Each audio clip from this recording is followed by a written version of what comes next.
সেবামূলক কাজগুলোই করে যেতে। আমাদের আলাদা একটি আদর্শ রয়েছে। যখন যেই দল আসে অনেকে চেষ্টা করে আমাদেরকে ওই দলের তকমা দিতে। কখনো কখনো আমাদেরকে জামাতের বলতে চায়, কখনো আওয়ামী লীগের বলতে চায়, কখনো বিএনপির বলতে চায়। আমি বলি, আপনি একজন ব্যক্তি, আপনি যখন আপনার স্ত্রীর কাছে যান তখন আপনি ব্যক্তিতে আপনি স্বামী হয়ে যান। আবার আপনি যখন আপনার সন্তানের কাছে যান তখন আপনি বাবা হয়ে যান। আপনি এই ব্যক্তি যখন আপনি আপনার মেয়ের শ্বশুর বাড়িতে যান তখন আপনি বেয়াই হয়ে যান। আপনি ব্যক্তি কিন্তু একজনই, কিন্তু স্থান বুঝে আপনি পরিবর্তন হয়ে যান। আমাদের সংগঠনের প্রত্যেকটা সদস্য এবং প্রত্যেকটা যুবক প্রত্যেকে এক একজন ব্যক্তি, প্রত্যেকে সংগঠনের সদস্য। সে ব্যক্তি হিসাবে সে যে কোনো একটা দলের আদর্শে আদর্শবান হতে পারে, সেটা সম্পূর্ণ তার ব্যক্তিগত ব্যাপার। সে একটা বিএনপির আদর্শ লালন করতে পারে, আওয়ামী লীগের আদর্শ লালন করতে পারে, জামাতের আদর্শ লালন করতে পারে, সম্পূর্ণ এটা তার ব্যক্তিগত ব্যাপার। কিন্তু সাংগঠনিক ভাবে যদি আমরা কখনো কোনো দলের আদর্শ লালন করি তখন আপনারা আমাদেরকে কোনো দলের তকমা দিতে পারেন।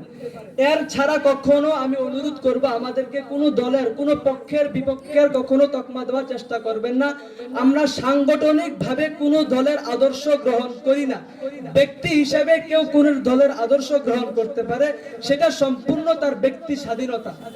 দ্বিতীয় কথা হলো, আমরা আমাদের এলাকার সামাজিক কাজগুলো করতে গিয়ে প্রায় সময় আপনাদের সাহায্য এবং সহযোগিতার হাত বাড়াই, এবং আমি আলহামদুলিল্লাহ আমাদের এলাকার বিশেষ করে প্রবাসী ভাইয়েরা আমাদেরকে প্রচুর পরিমাণ সহযোগিতা করে থাকেন।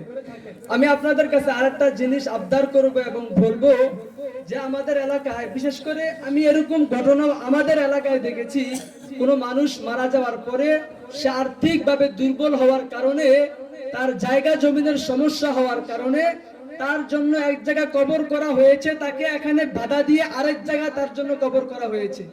একজন মানুষ কতটুকু নিষ্ঠুর হলে মানুষের পৃথিবীর তার দুনিয়ার বুকের সর্বশেষ স্থান হলো তার কবর, সেই স্থানেও মানুষকে বাধা দেওয়া হয়। সুতরাং আমরা ওরকম ভাবে পারছি না আপনাদের জন্য সেবাটা দিতে।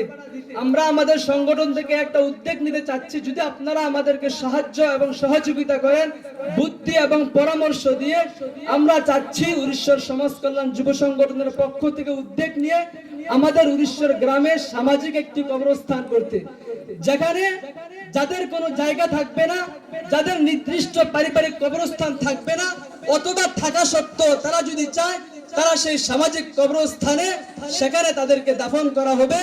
তাদের যত খরচ লাগে, যত ধরনের যা কিছু লাগে, সব খরচ সংগঠন থেকে বহন করবে। সেটার জন্য প্রচুর পরিমাণ অর্থের দরকার এবং প্রচুর পরিমাণ আপনাদের সাহায্য এবং সহযোগিতা দরকার। আমি দেখেছি বর্তমানে প্রায় এলাকাগুলোতেই সামাজিক একটি কবরস্থান থাকে। এটার জন্য প্রচুর পরিমাণ সকলের সহযোগিতা দরকার।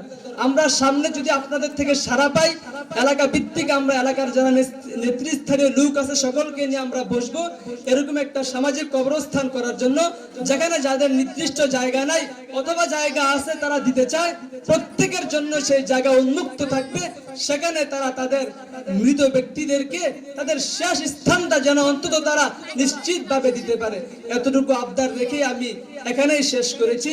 সকলের কাছে আমাদের সংগঠনের জন্য শুভকামনা এবং দোয়া চেয়ে এখানেই শেষ করছি। এই মুহূর্তে আমাদের সামনে গুরুত্বপূর্ণ নসিহত পেশ করিবেন